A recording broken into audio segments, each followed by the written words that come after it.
Alright, yan mga karandom, magandang umaga. Yan.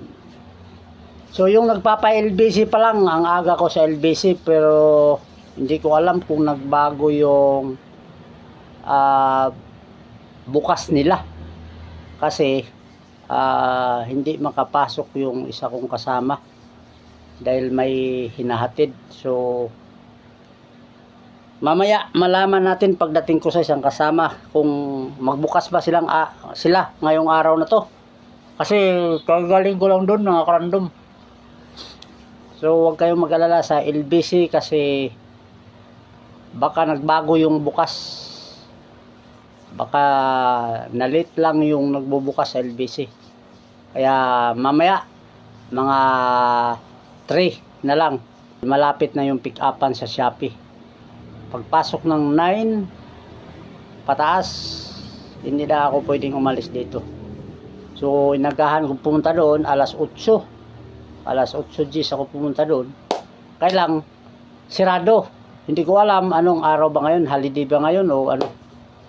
Malaman natin yan mamaya kasi piniim ko na yung isa kong kasama. Tingnan mo yung LBC kung bukas ba pagdaan niya sa LBC. So yung nagtatanong pala dito, ito yon, yung multiplying 1 color, multiplying 1, yung mga may kulay, ito po yun sir.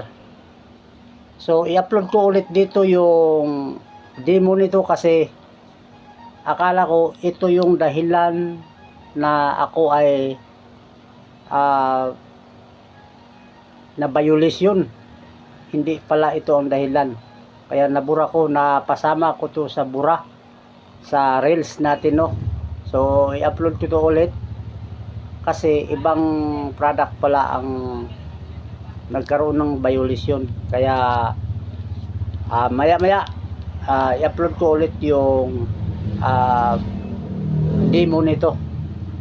So yung nagtatanong dyan sa mga yung pinakita ko kahapon,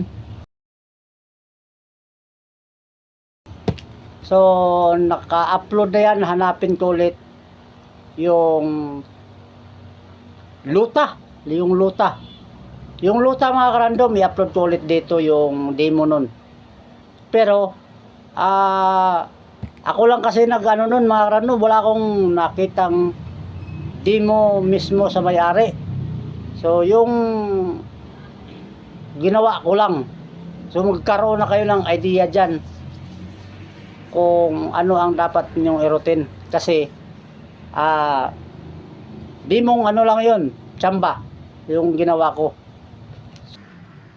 So yun lang. Maraming salamat sa pagsilip. Bye bye.